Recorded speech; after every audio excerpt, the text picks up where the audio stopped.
So today we're going to hopefully finish up chapter 2, start chapter 3, finish up lab 2, maybe start lab 4, and then we'll continue on forward in the unit. Make sure you're writing up your objectives, writing them out, studying them, quizzing yourself. Your homework. So let's do a little review of where we left off. We were just working on the basic Bohr models.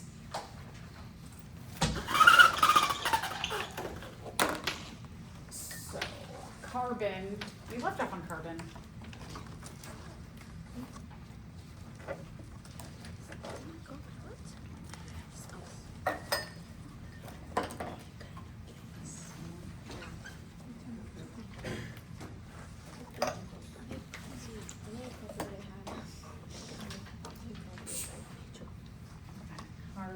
Carbon is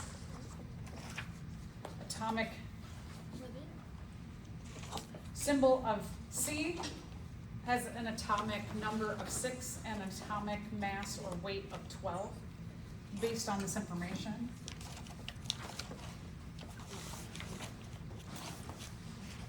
We know that the atomic number tells us the number of protons. Because there's no charge here on carbon, we know that it is neutral. Therefore, the number of protons and electrons are going to be the same. So the number of protons will imply the number of electrons. And then in order to get the neutrons, we take the atomic mass or weight, subtract the atomic number.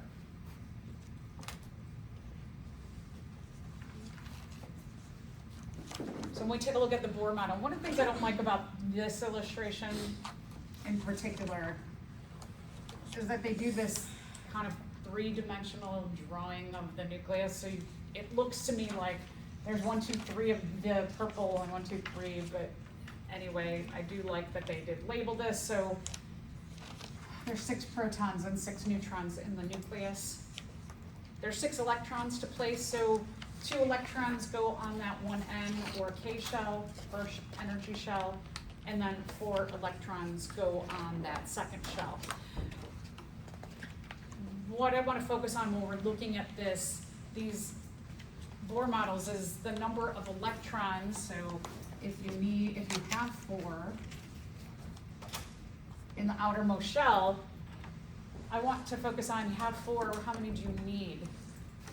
So based on what we call it, I don't think I mentioned the name of it, but it's called the octet rule, that in the outermost shells, the 2N, 3N, 4N, or what we call LMN, also they have an octet rule that they want to have a full outer shell of 8. The only one that doesn't follow the octet rule would be the first energy shell, because it only holds 2 electrons. So if this one holds up to 8, it has 4 already, then it needs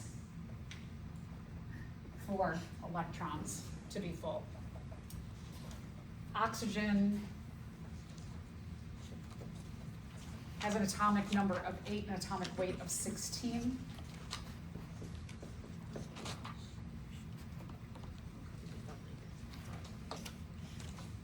The atomic number tells us the number of protons, which implies the number of electrons. And then to get the number of neutrons, we take 16, the atomic weight, and we subtract 8, the atomic number. So we're putting the 8 protons and 8 neutrons in the nucleus.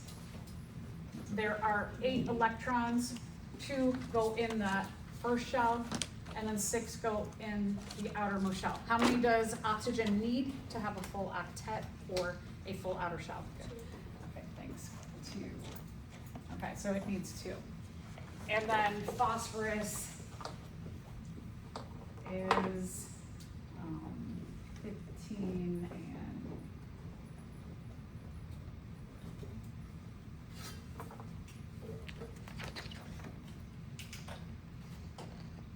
31, right? So phosphorus, 15 tells us the number of protons, which then also implies the number of electrons. and then we take 31 minus 15, which gives us 16 neutrons. So we put those in the nucleus, the protons and neutrons, and then we've got 3 energy shells. This is a little bit bigger atom or element, so that you have 2 in the first energy shell, 8 in the second one, and then 5 in the outermost shell. So how many does phosphorus need to have a full outer shell? 3. Good. So that means 3 more. And then lastly, calcium. Calcium is 20 and 40. So it's got 20 protons based on the atomic number, and then 20 electrons are implied. There's 20 neutrons because we take 40, the atomic weight, minus 20, the atomic number. 3 minus 20 is 20.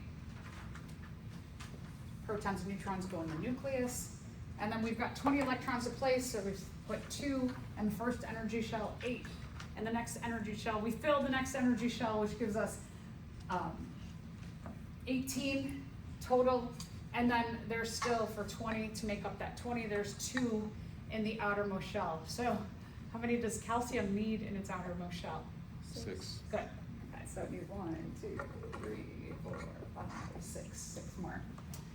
All right, so in taking a look at these atoms or elements, what we're going to see is that the ways that they fill their outermost shells is what we call chemical bonding. That they are all of these, because they do not naturally have a full outermost shell, they are bouncing around in the world looking for something to interact with or react with and make some kind of chemical bond. So carbon, I know I mentioned this last time, but just reiterate, carbon is the base of our biomolecule groups. We're going to talk about 4 main biomolecule groups: the carbohydrates, the fats or lipids, the proteins, and the nucleic acids. And in us, carbon is, aside from water, but looking at our atoms or elements, carbon is going to be one of the most common atoms or elements in our body because it can bond with things all around it. It can add things on this way, this way, this way, and that way. So it makes it a good, stable, central structure for larger atoms or molecules.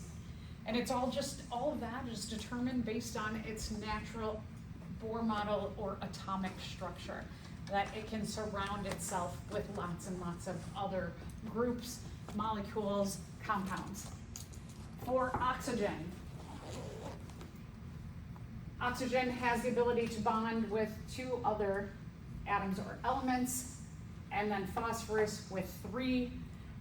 Oxygen, we're going to see, is very important one, and as soon as, so this one's an interesting one that we'll see that oxygen will, as soon as it comes out of photosynthesis in any of our autotrophs, remember an autotroph is a self-feeder or a producer because they can produce their own energy.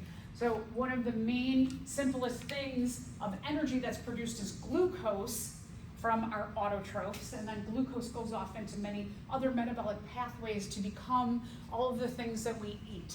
It becomes, glucose goes in a metabolic pathway to become fruits and nuts and seeds and grains and oils, and so our glucose eventually goes into metabolic pathways to become all of the things that we eat. But glucose is the first thing that comes out of photosynthesis.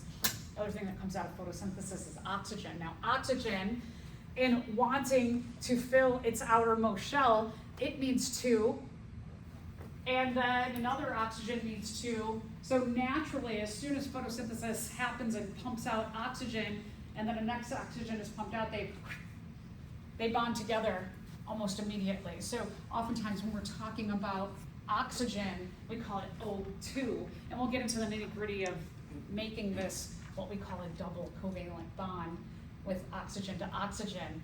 And because they're just like, as soon as this one is made, it's like, I need to fill my outermost shell, and it just immediately goes with another oxygen. So what we're breathing in and is O2. Phosphorus is really, really important to our, especially our proteins, amino acids, our polypeptides. Those are all in that protein group, but also is really important in our nucleic acids, that our DNA and our RNA, as well as we'll talk about ATP, another important compound, that phosphorus is a really important atom to those groups. Phosphorus, not quite as versatile as oxygen with carbon with 4, but phosphorus does have 3 bonding places, so it's another one that makes a really good ability to bond with other atoms or molecules in 3 different places on its outermost shell. And then calcium, oftentimes calcium, when we're looking at calcium does unique things that are often different than these 3, and we'll get into that too, that with needing 6 in its outermost shell, it's going to do things where it gives away electrons very often, rather than doing this different kind of what we call a covalent bond. And so calcium is going to be often, has the versatility to do a few different kinds of bonds because it needs 6. So sometimes it will give away electrons, and sometimes it will grab up extra electrons. So we'll get into that. Actually, calcium we won't get too much into because it's really large, and we don't use it too much in this basic class. But calcium has a lot of versatility with this too. All right, so hopefully a good little review from last time. So let's talk about what happens here. So when we are talking about that need to fill the outermost shell, we call that reaction. Everybody is looking for stability, right? Even for us as humans in our psychology, we want stability. When things are more stable and organized, isn't life a lot easier rather than being chaotic? So it's kind of like the same thing at our base core inside of us, is that we are, in our atomic structure, we are looking for stability. So I always wonder, is that why in our human psyche we're searching for that organization? Because that's kind of like the core of what we are. So atoms with a filled outermost shell. If you, in your natural state, we draw a Bohr model, and in your natural state, you have a full outermost shell. You're like, I'm good.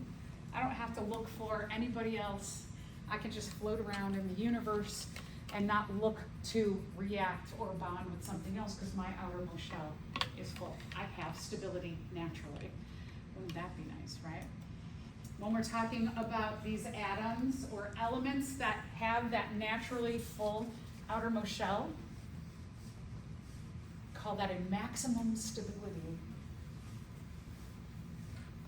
These atoms or elements are your inert elements.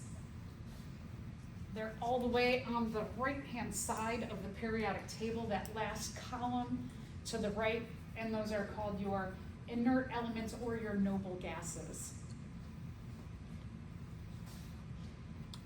When the outermost shell is full, they are chemically unreactive. They don't need to go and react or interact with anybody else. They're naturally in a maximum stable state. So we're going to take a look at 2 different atoms. And what I want you to do below is your helium and your neon. Go ahead and draw out the Bohr models for those 2.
helium. Helium has an atomic number of 2. That tells us the number of protons, which implies the number of electrons. The atomic weight of 4. We subtract the atomic number of 2, which gives us 2 neutrons. We'll take the 2 protons and neutrons and put them in the nucleus. We have 2 electrons to place. That fills up our 1n or our K shell. So here, outer shell is full. Neon. Neon has an atomic number of 10. That tells us the number of protons, which implies the number of electrons. The atomic weight is 20. 20 minus the atomic number gives us 10 neutrons. We'll take the 10 protons and the 10 neutrons, put them in the nucleus, 10 electrons to place, fill up that inner shell with 2, and then we have 8 left in the outer shell. So the next shell, or the outermost shell, has 8, which fills up that outermost shell. So here you can see that with helium and neon, that they have full outermost shells, and they have the maximum stability, or what we call inert elements. They are also called noble gases. Anybody any questions on these? Does it matter how you put the dots? Like if we did like in those 2 pairs, like in the previous like phosphorus and Right. calcium one? No. Okay. Yeah, as long as you show them, it's fine. Yeah. If you take a chemistry class, your chemistry professor may be like very specific on how you do that. But that's why I like to show illustrations with pairs, and then I just draw them on there, just to make sure that I kind of cover all those different aspects. Yeah, good question. Do we only use inert when talking about stable elements like noble gases, or if a compound is stable, is that also an inert compound? Are they interchangeable and stable? So inert refers to the natural state. Natural. Yeah. Compounds, most, Just say natural. yeah, That's good. natural state, yeah. Compounds have some, because 2 things come together, the individual atoms are not stable, so they're coming together. A lot of times with compounds, when we're talking about simpler compounds, like water, for example, the outermost shells of the 2 hydrogens and the oxygen come together, and the 3 atoms together are making a stable compound. But when we're talking about, like, for example, proteins, which get really, really big, there are often, even on something that's a lot larger, there are usually edges where you have, we'll talk about partially positive and partially negative charges, that even in the protein's natural state, there are often unstable aspects of it or parts of it that make it optimal to bond with something even in its finished state. So a lot of you will go on and take organic chemistry or biochemistry, you'll get into the issues that happen with much bigger biomolecules. Yeah. It gets fun and complex at the same time. Anybody else? Good questions?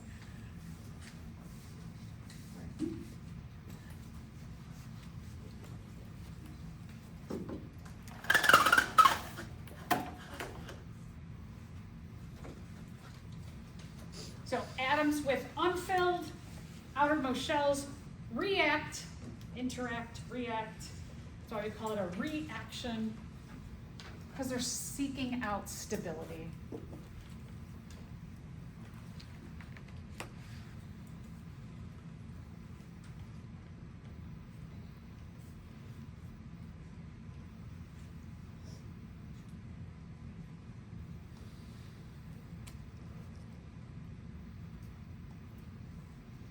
So now we're going to get into how they do this reaction. And again, it's all about the electrons. That's why I took the time to show you with the 4 different atoms how many electrons they need. And depending on how many electrons they need or spaces they need to fill up in their outermost shell will depend on whether they will give up electrons or accept electrons, these two go together, or whether they're going to do something totally different and they're going to share electrons. Depending on how many electron spaces they need to fill will depend on the complexity of the type of bond that they make. So we're going to explore the different kinds of bonds here where we have giving up and accepting of electrons to go together or the sharing of electrons.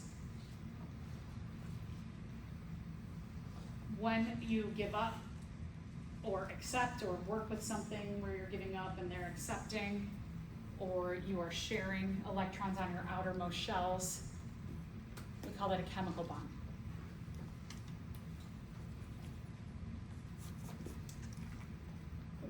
Molecules are formed when 2 or more atoms of a single element come together, like O2. O2 is atomic, excuse me, molecular oxygen is O2.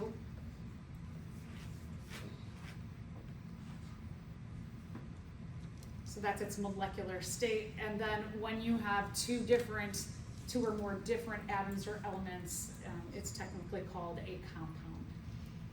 So like H2O, yeah, hydrogens and oxygens come together to make their outermost shells stable, and this is called the compound of water.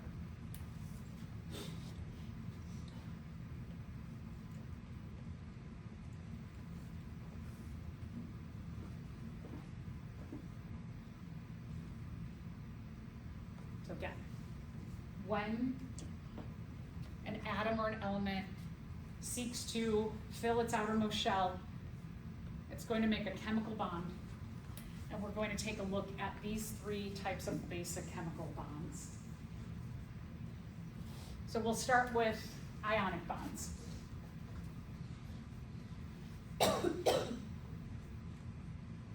So before we get to the actual, let's see what we're gonna, okay, so again, goal of bonding, the goal of any of these 3, whether we're talking about this one, ionic, covalent, or hydrogen, the goal of bonding is to fill the outermost shell to get that stability. Everybody wants stability, just like the atoms or elements are looking for stability.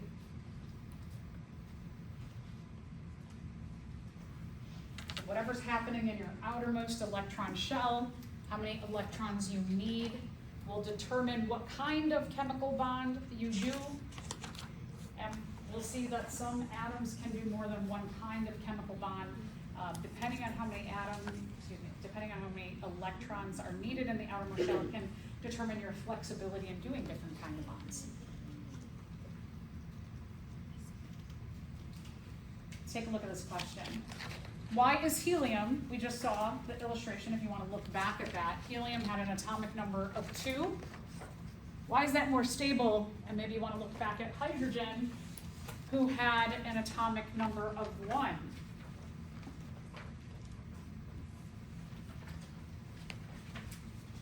This is the first one. I'm sorry. Oh, the answer. Oh, yeah, you like the first one? Oh, well, yes. I usually like to go through it, but okay. So yes, thank you, Donna. All right, 2 electrons completely fill helium's outermost shell, right? We just took a look at that, and we saw that helium had that maximum stability. Helium had an atomic number of 2 and an atomic weight of 4, so no, it doesn't even go to the next energy shell and do that octet roll. So no to that one. The outermost electron shell is half empty. On helium, no. That's in hydrogen, the outermost shell is half empty. So that applies to hydrogen, so not true. Helium atoms readily react with oxygen. We said that helium has a full outermost shell, so it's not going to readily react with anything. It already has its maximum stability. Hydrogen atoms react to form helium. Well, that just doesn't make any sense. Very good, okay. So let's talk about ionic bonds. Before we get to ionic bonds, let's talk about what an ion is. I'm sure you've heard this term before. An ion is a charged atom or molecule. So what we've been seeing with carbon, for example, right here, we haven't seen a charge on there. When we've been looking at all of these different Bohr models, we haven't seen anything positive or negative here. So what we've been seeing is their natural state. They are not in an ionic state. But if we look at, for example, salt, salt is often written like this, that when it is in its ionic bonding state, you've got the Na has a positive and the Cl has a negative.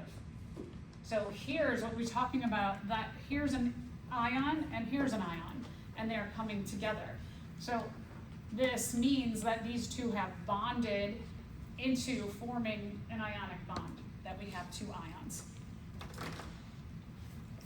So either we're going to talk about, like chlorine is an example of having an extra electron, which gives it that negative charge, or the chlorine becomes the chloride ion.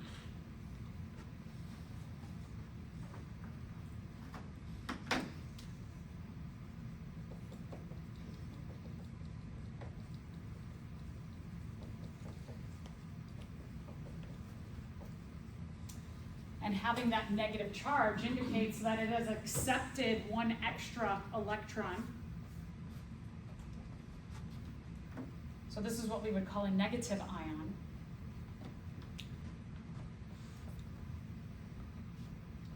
And where it gets that extra electron from is the sodium is giving that electron. So it has one less electron, which gives it a positive charge, and we'll get into why in just a minute.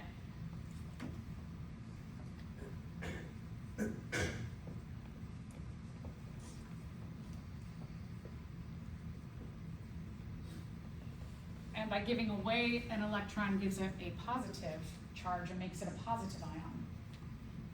So just general old table salt, this is its state, that sodium and chloride come together and they make what is called an ionic bond. And the sodium is a positive ion coming together with the chloride to make the chlorine ion. Excuse me, the chlorine to make a chloride ion. So we get that Na plus Cl minus.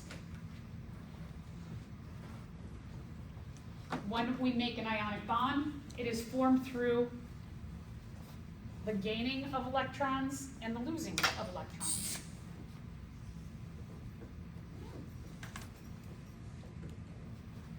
So back here again, we have the gaining of one electron, and here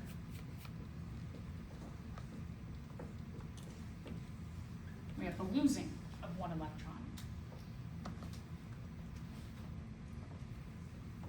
Positive ions, because they've given away a little tiny bit of themselves, are smaller than their natural state.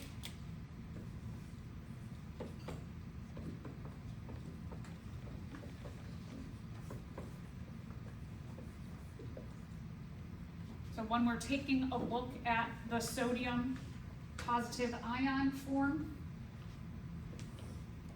the positive ion form is just a little bit smaller than the natural state of sodium, because the positive ion has given away one electron.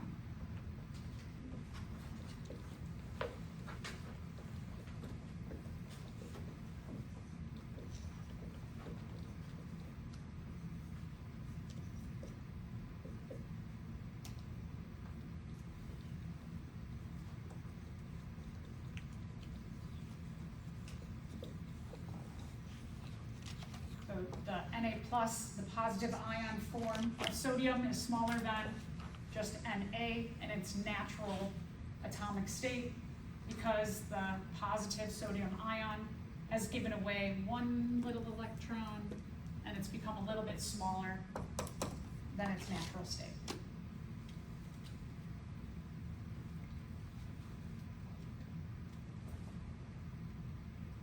So when we're talking about ionic bonding, one atom gives away an electron and one accepts that electron.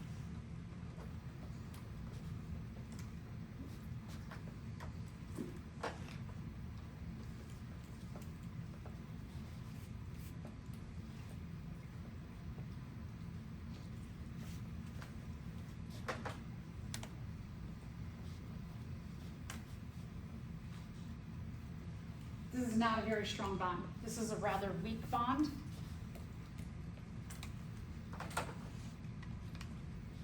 In our example here,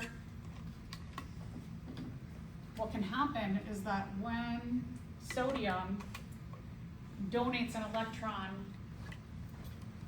to make chloride, they can hang around together with one another.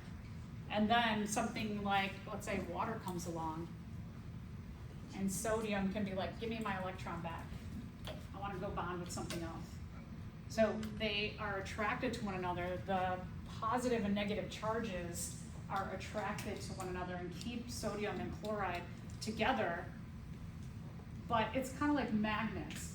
We're talking like small magnets. So that if you have two magnets, they can be attracted to one another, but it's pretty easy for the most part to pull two magnets apart.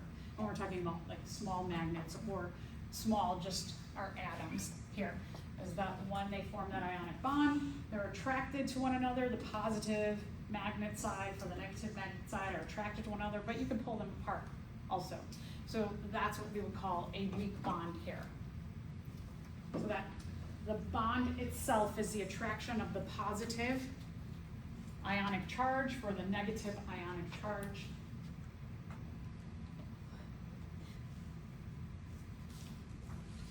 But again, you can pull it apart and can go elsewhere.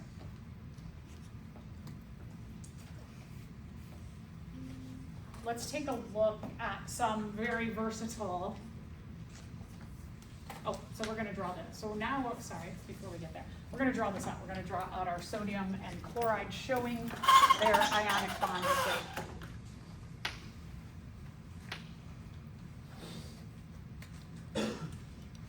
Sodium, let's write out how many. I always like to start out listing out how many protons, neutrons, and electrons. 11 here as the atomic number tells us the number of protons, and we don't have a charge yet on sodium, so that is going to indicate or imply the number of electrons. And then we take our atomic weight or mass, subtract our atomic number. 22 minus 11 gives us also 11 neutrons.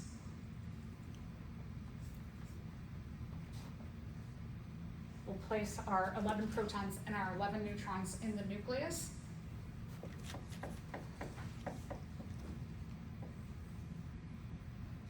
And then we have 11 electrons to place. Let's fill up that first shell, that innermost shell, with 2. We've got 11. So now we can fill up our second shell with 8.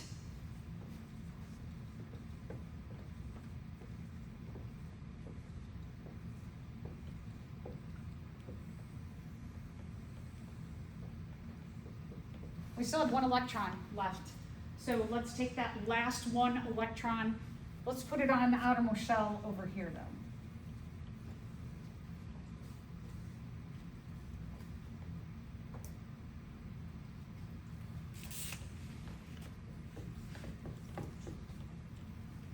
So chlorine. Chlorine has an atomic number of 17, that indicates the number of protons, and then also implies the number of electrons. The neutrons, we'll take the atomic weight of 35, subtract the atomic number of 17, which is going to give us 18 neutrons.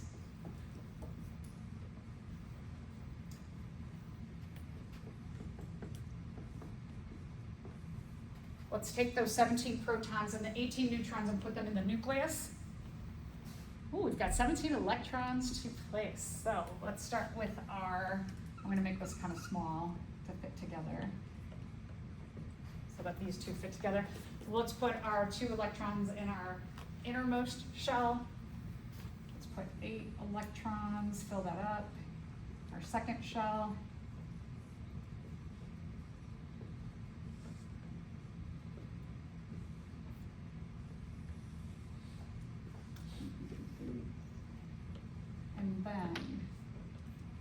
put our last 7 electrons in our third shell. 1, 2.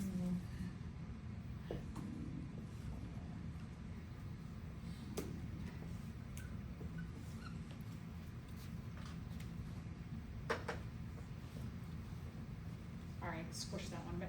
Yeah, there you go. How many electrons can fit, like up to how many can fit in the third shell? 8. So the way the rules go with the electron shells is the first one does 2 and the rest do 8. So just you have to remember that first shell does 2 and the rest of them are all the same.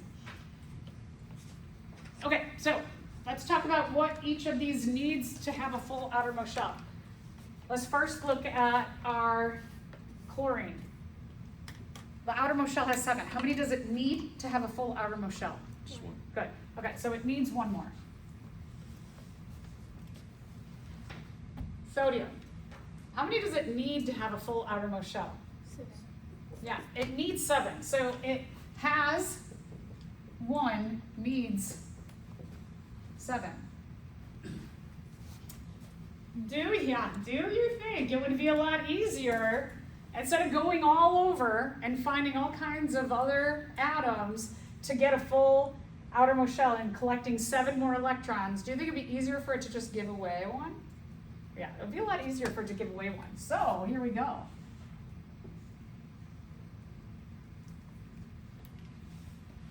So sodium is going to give away 1 electron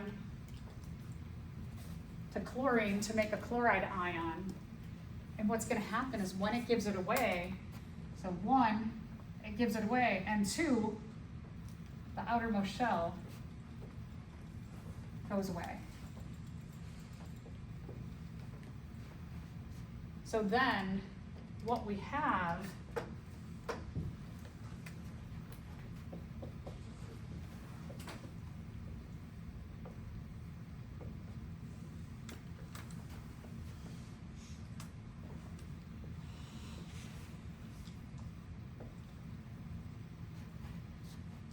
very sloppy, sorry. What you end up with is it goes from having being like this, and it gives away that 1 electron, and then it ends up like this. But let's talk about this for a second. That it has 2 in its innermost shell, and then it has 8 in its outermost shell. It had 11, it gave 1 away. Now, what it has is it has 10 electrons, 10 negative charges, but protons here, it has 1 more proton than it has electrons, right? So having 1 more proton than electrons gives it a positive charge. So again, when it gives away an electron, it only has 10 electrons now. So when we take a look at protons, electrons, and neutrons, that it has its 11 protons. It's still got its 11 neutrons in the nucleus, but now our electrons, they are going to become 10. So look at the difference here. It has 11 electrons here, but now it's got 10 electrons here. It has 1 extra proton than electron, which gives it 1 positive charge.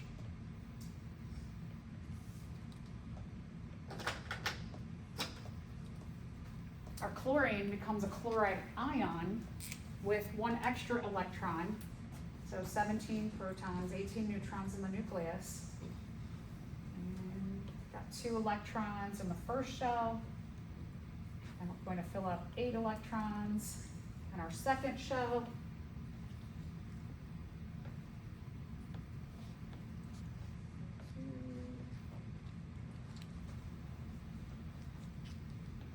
And then our outermost shell had 7 already.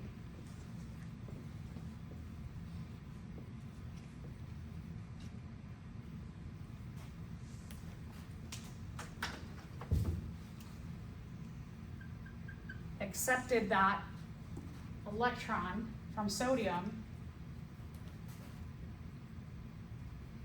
When we take a look at this again, protons, here, protons, electrons, and neutrons. We still have 17 protons and 18 neutrons in the nucleus.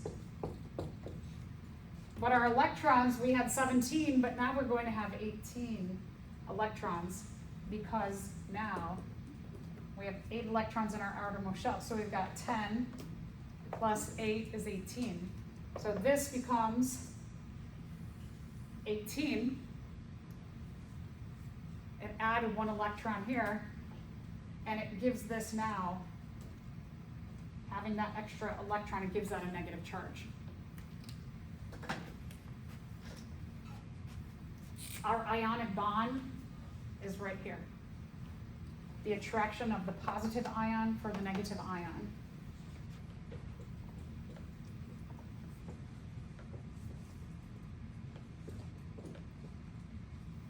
So this right here, the attraction of that positive ion for the negative ion, this is our ionic bond.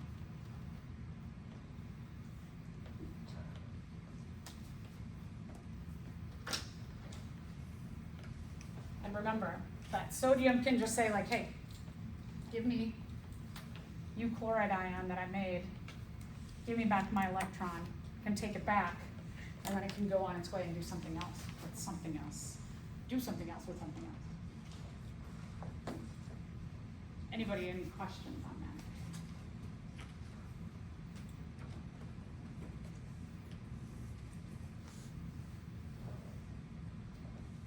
So we can also make hydrochloric acid, which works very similar to salt here. And hydrochloric acid, what we're going to take is a little hydrogen, and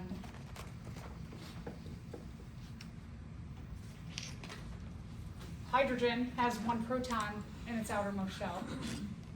It implies then 1 electron, and 1 minus 1 here gives us no neutrons.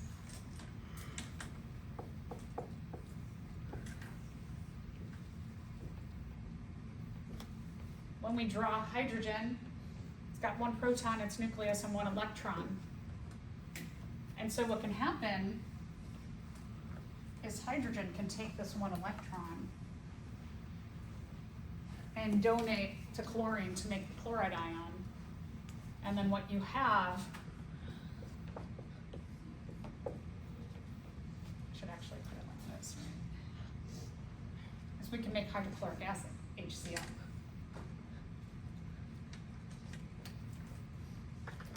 So there's versatility in these atoms in making ionic bonds.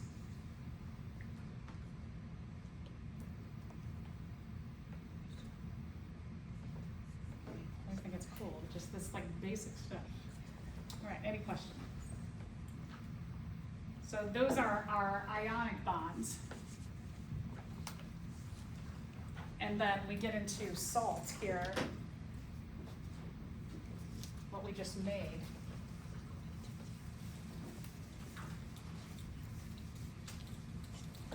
Back here somewhere.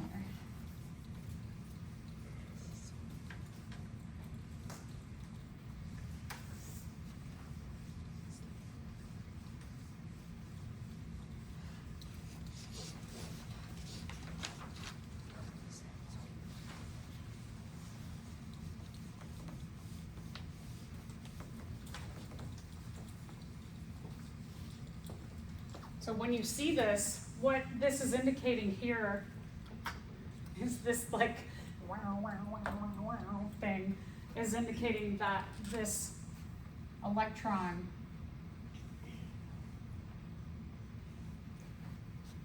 from the sodium has been donated to the chlorine, and that you end up with a positive charge and a negative charge. This is the more neater way of seeing it than my work.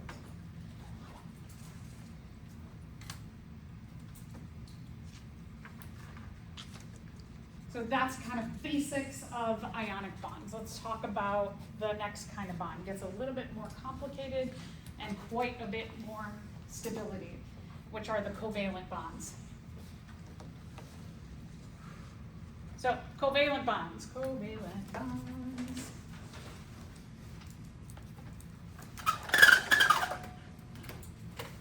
Covalent bonds happen where the outermost shells bump up against each other, and then they share electrons. The electrons move between the two outermost shells because they are merged.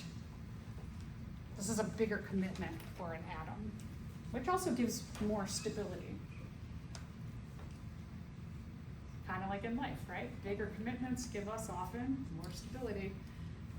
This is a pretty strong bond, so much stronger than we're talking about just like, hey, have an electron, move, give it back. They're bumping those outermost shells and they're sharing electrons. It becomes a bit more complex. The number of electrons that an atom or element needs equals the number of covalent bonds they can form. So you can form a single covalent bond, a double covalent bond, a triple covalent bond. So again, I was pointing out how many electrons are needed in those outermost shells for a reason. We're getting to it. All right, two types of covalent bonds. First, let's talk about nonpolar covalent bonds. So that's a lot of words. In biology, where I can, if I look at a word and I'm like, polar sounds kind of familiar. I know something about polar. So polar, if we think about the Earth has two poles, right? It's got a North Pole and a South Pole. There are some differences between the North Pole and the South Pole. They're opposite sides of the Earth. One's top, one's bottom. If someone suffers from bipolar disorder, they have the manic and they have the depressive. They've got two different sides. So when we see the word polar, it means two different sides. But then we need nonpolar. The nonpolar means not two different sides. Nonpolar means same. So when we say non and two different sides, we mean not two different sides or two of the same. So when we're talking about a nonpolar covalent bond, it means that both sides on this bond, what it is doing is it's bringing two of the same things together in a bond. Two equal sides, two of the same sides.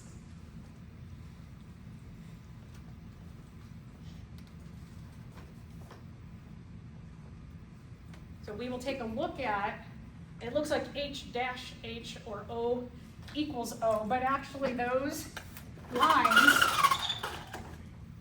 the lines here are indicating each line is a nonpolar covalent bond. So this is what we would call a single nonpolar covalent bond.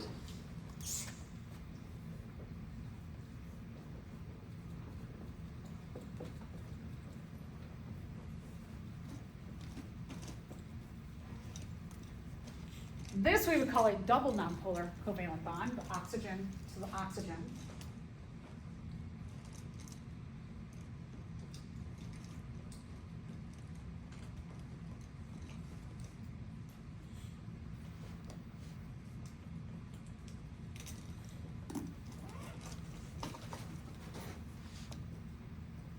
So we go from a strong single to a stronger, a double to, let's check out this. Nitrogen bonded to nitrogen has a triple nonpolar covalent bond, which gets even stronger.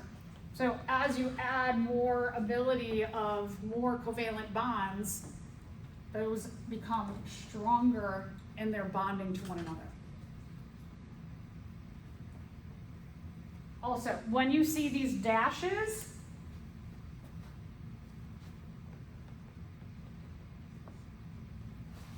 that bond, a covalent bond, means the sharing of a pair of electrons.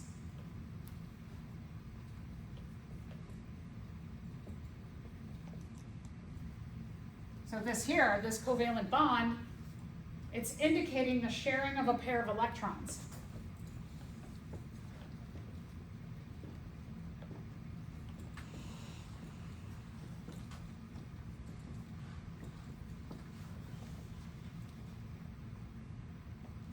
So our hydrogen, you can think about it like that. You have the sharing of a pair of electrons. You could do it that way, or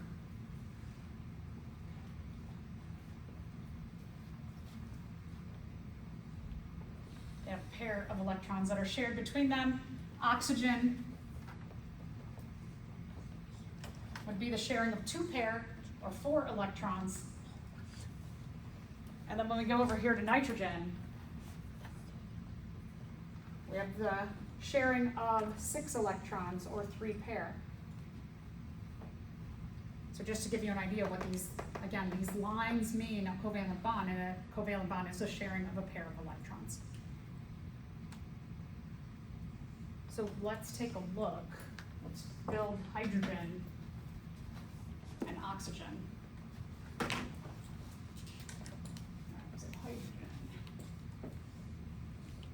Hydrogen, again, atomic number of 1, atomic weight of 1. Atomic number indicates the number of protons, which implies the number of electrons. And our neutrons is 1 minus 1. Our neutrons, 1 atomic number, sorry, 1 atomic weight minus 1 the atomic number. 1 minus 1 gives you 0. So let's draw 1 hydrogen. I am purposefully putting my 1 electron over here.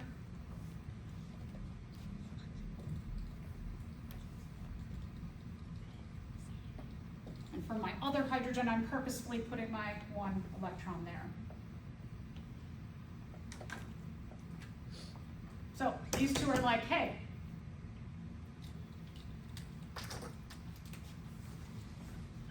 I need 1 electron.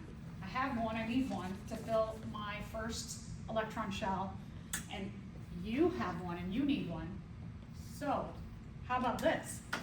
How about if we bump our outermost shells up against each other and we share 1 each, and then we have a pair of electrons rotating around our outermost shells, which makes us both stable. So share, share.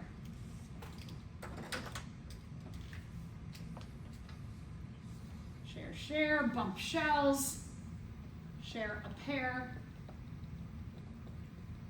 Each still has their proton in the middle.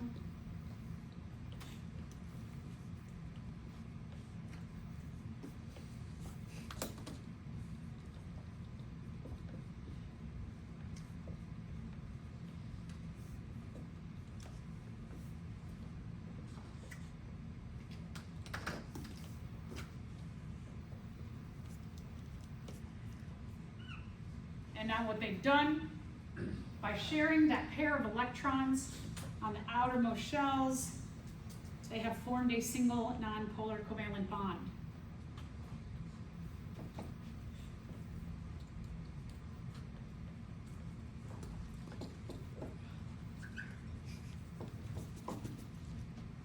So they've made that or that. So this, and this are all the same thing, these 3.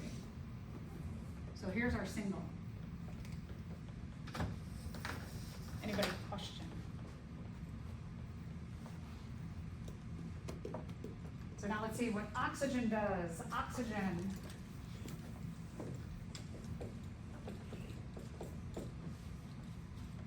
Oxygen's gone.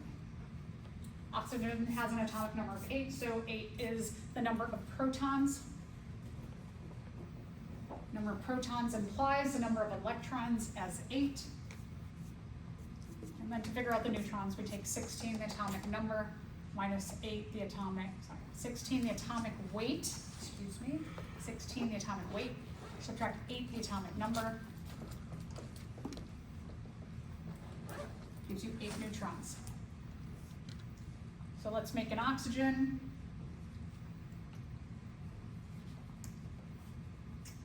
With 8 protons and 8 neutrons in the nucleus. We have 6 electrons to place. fill up that innermost shell with 2. And then we have 6 to go in our outermost shell. I'm going to intentionally place 2 like that, and then my other 4.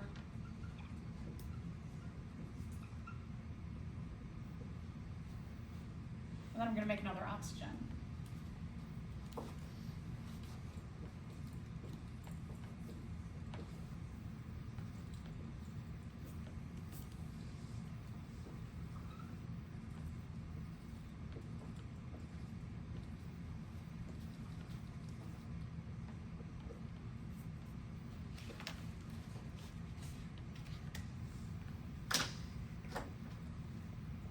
So oxygen.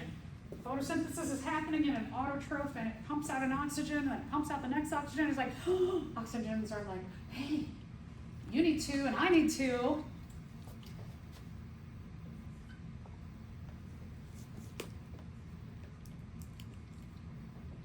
How about we bump our outermost shells against each other and we each share a pair, and now we each have a full outer shell of 8.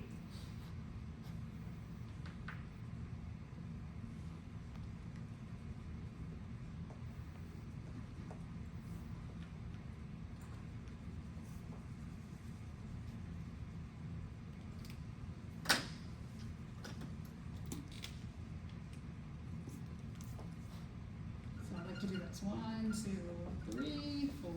Here's my 2 pair.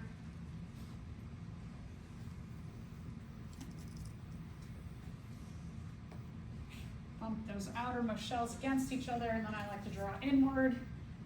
So then we've got our 4, otherwise 1, 2, 3, 4, 1, 2, 4.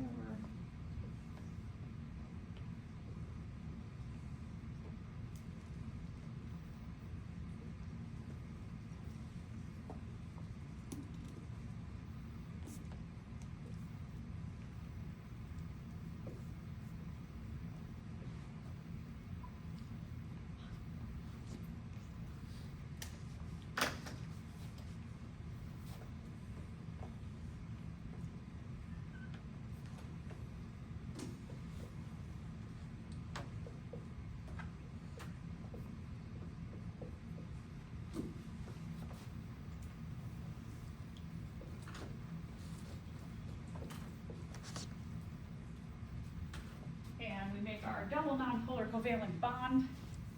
They each have 8 in their outermost shells now. And so this is also indicating that or that.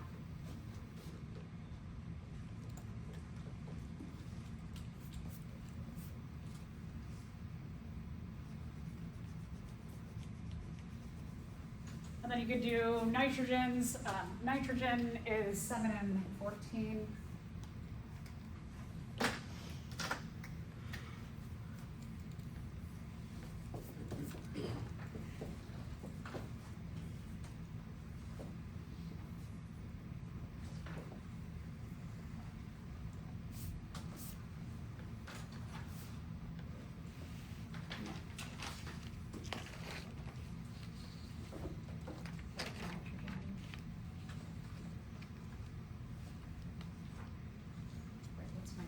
Nitrogen 7 and 14. No, isn't it? Oh yeah, no, it is, right. Sorry, I just, nitrogen would have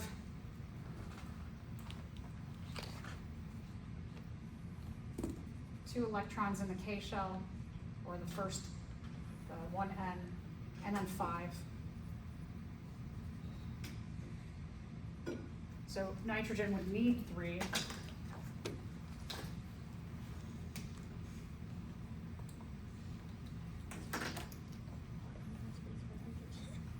Nitrogen needs 3, so it can make a triple. I won't get into that one. Anybody questions on nonpolar covalent bonds? Good.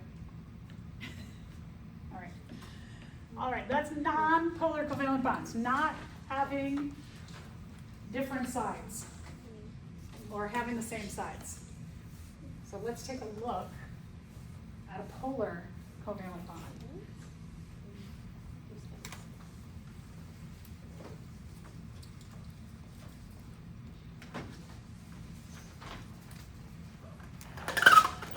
And then here's my illustration, a nicer illustration of the hydrogens.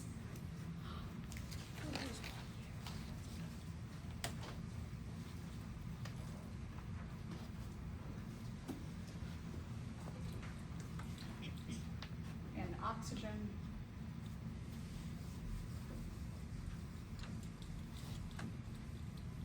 And let's answer this question. How many single covalent bonds can this phosphorus atom form?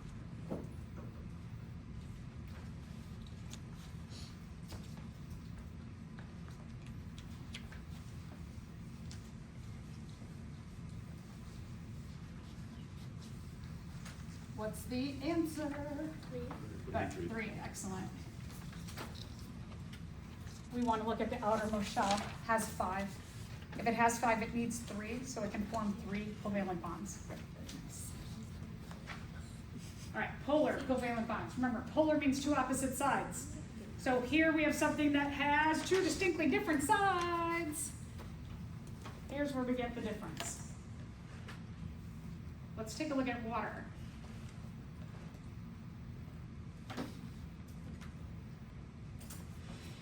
Water is arguably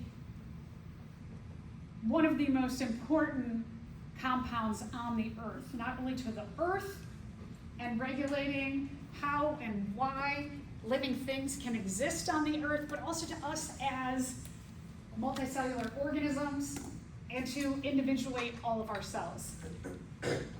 Water is important for temperature regulation that allows us to be here. Water facilitates all of our chemical reactions in our cells. That is why we need to be hydrated, because the way that we make bonds in our cells and break bonds in our cells is reliant upon a good supply of water in us.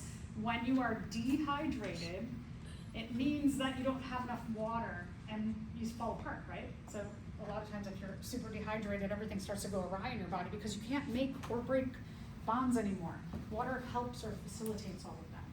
So let's take a look at the structure of water and how it forms, and then we'll get into water and forming one water, and then waters all coming together in a different kind of covalent bond, different kind of bond. So we're going to take a look at the versatility of what water does for us. So let's go back over here. Oh, and then, okay. So let's go back over here. Hydrogen and oxygen. We already looked at their structures. Let's take a look at H2O. What that means is you have 2 hydrogens and 1 oxygen. What it's going to look like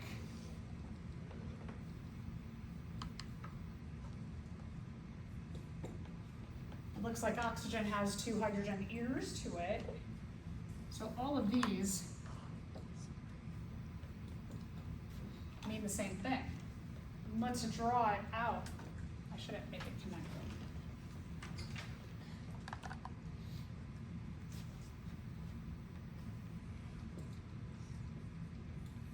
All right, so oxygen, 8 protons, 8 neutrons go in the nucleus. We have,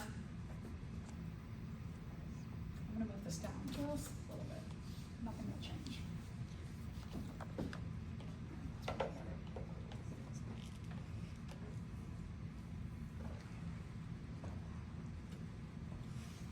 We have 8 electrons to place. We'll put 2 in that first or closest electron shell, and then we're going to put 6, and I'm going to intentionally put 1 electron here, 1 electron here, and then the other 4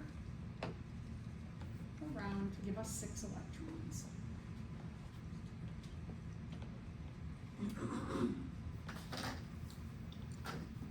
hydrogen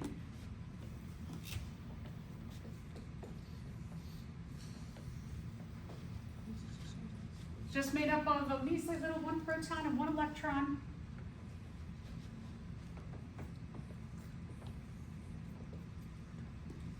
So I'm going to put them up there, like little hydrogen ears on the oxygen. So this is so clever. Each of those hydrogens says, I got 1 I can share, and oxygen says, I need 2. So hey, 2 of you hydrogens, come here. I want each of you to bump individually your outermost shells against my outermost shell. So I can share 1 with each of you individually to fill your outermost shells of 2. And then I can use each of you to fill my outermost shell of 6 to 8.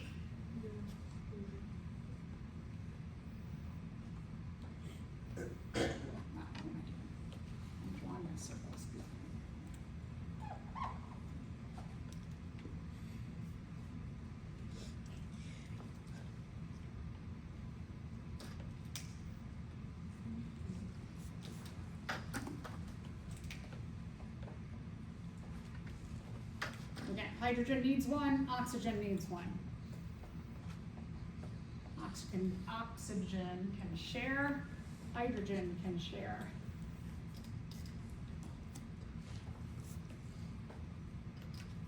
So that, what we end up with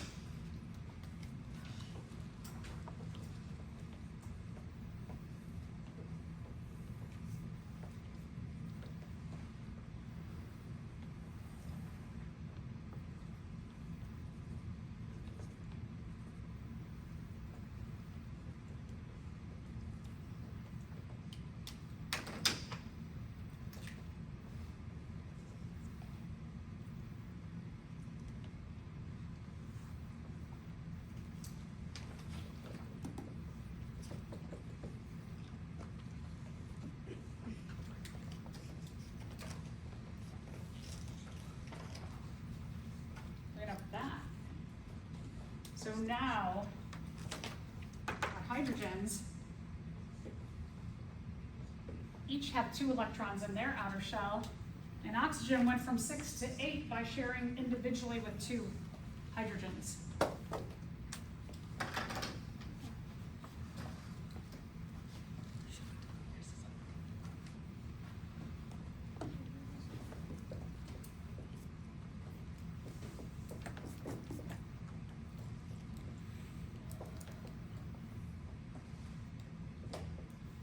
So that each of these bonds is a polar covalent bond.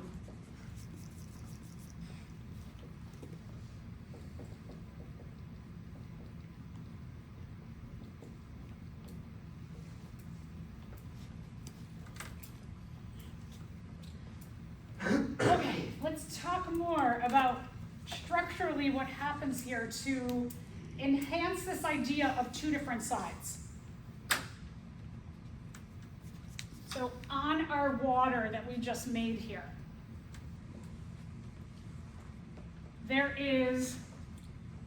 are 2 different sides. There's an oxygen side,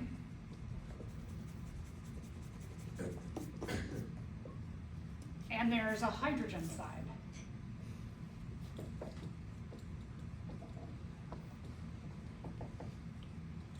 So again, having 2 different sides tells us that we're talking about our polar covalent bond having 2 different sides, oxygen side and hydrogen side. But also, there's a second reason that water has 2 different sides. And this all gets into the amount of protons that are in the oxygen side versus the hydrogen side. So remember that our protons are positively charged.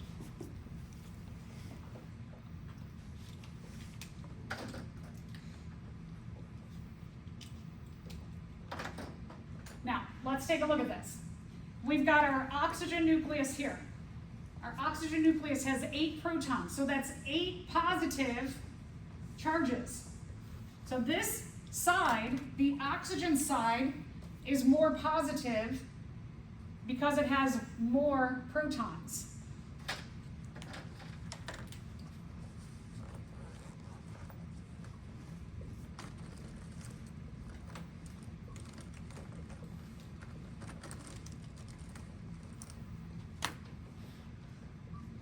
So that's because, BC, because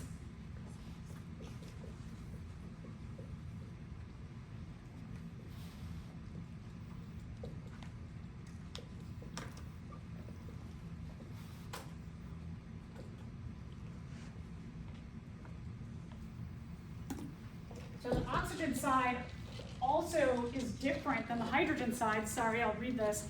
Oxygen side is more positively charged because oxygen has more positive protons. It has 8 positive protons. Hydrogen side is only 2 positive protons.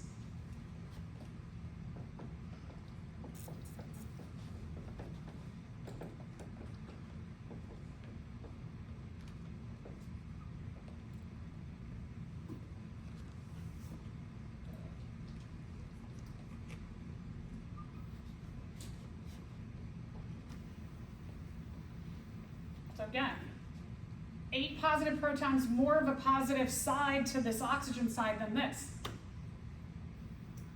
When we're talking about positive charges, what is attracted to a positive charge? Negative charge? A negative charge, right? So, all of these little negative charges, these electron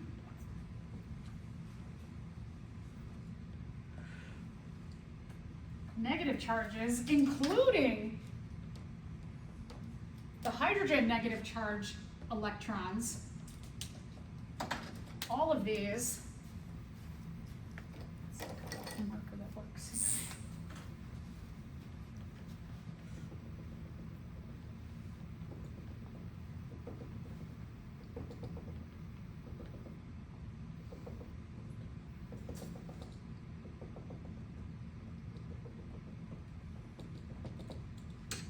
All of these little electrons are going to gravitate or be more attracted to the 8 protons here than 1 proton here or 1 proton there, because it's got 8 of them.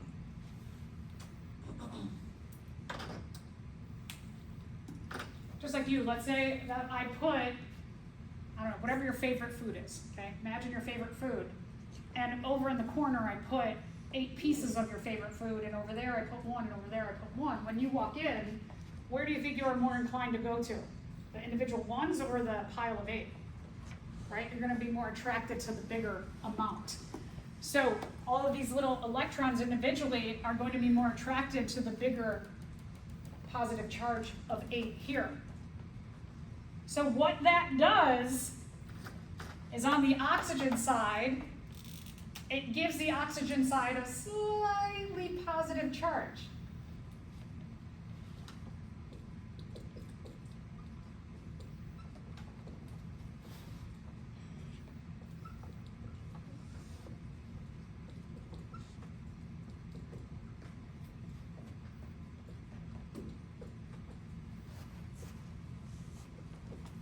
So I wrote at the bottom, which gives the oxygen side a slightly positive charge. This fancy S means slightly positive. Not a full positive charge, but just a little bit more positive. No. Slightly negative. Let me tell why. I lie sometimes. Because you have 8 protons here, and now you have 10 electrons more attracted to the oxygen side. See all these little electrons more attracted here? 10 electrons attracted to 8 protons makes it a little bit more negative. So the oxygen side gets a little bit of a slightly negative charge. Sorry about that. Lost my mind for a second.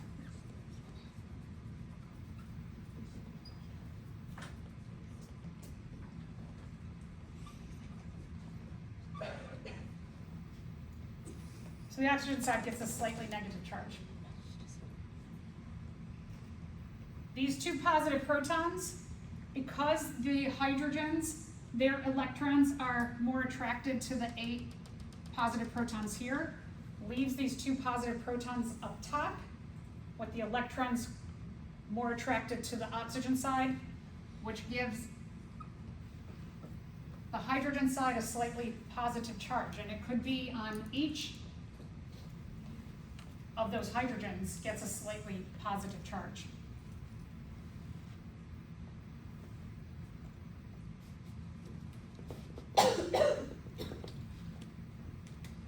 So this is why, we have 2 reasons why water makes polar covalent bonds and is a polar molecule, because it has the oxygen side, right, just like this, oxygen side and the hydrogen side, 2 different sides, but then also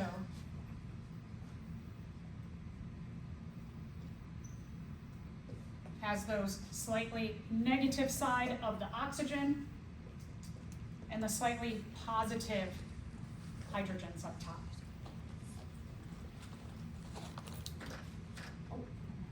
Okay.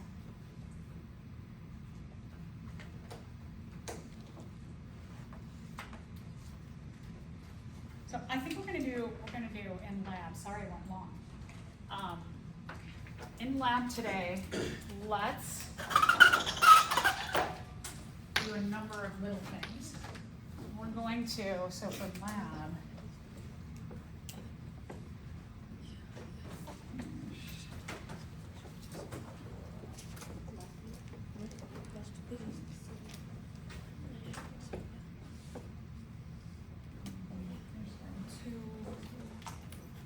and then we're going to, may I borrow your lab book for a second?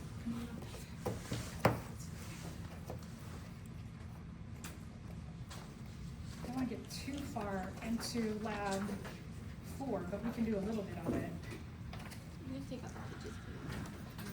Okay, we can do, all right, lab 4.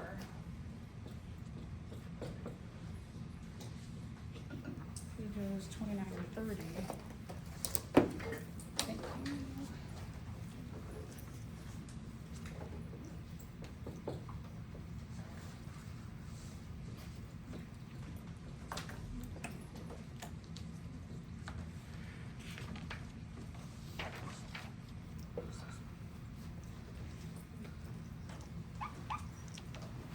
This is all small stuff. So I want you to finish up lab 2 if you have not finished it. Lab 4, just 2 pages, reflects a lot of the stuff that we've been working on in this chapter.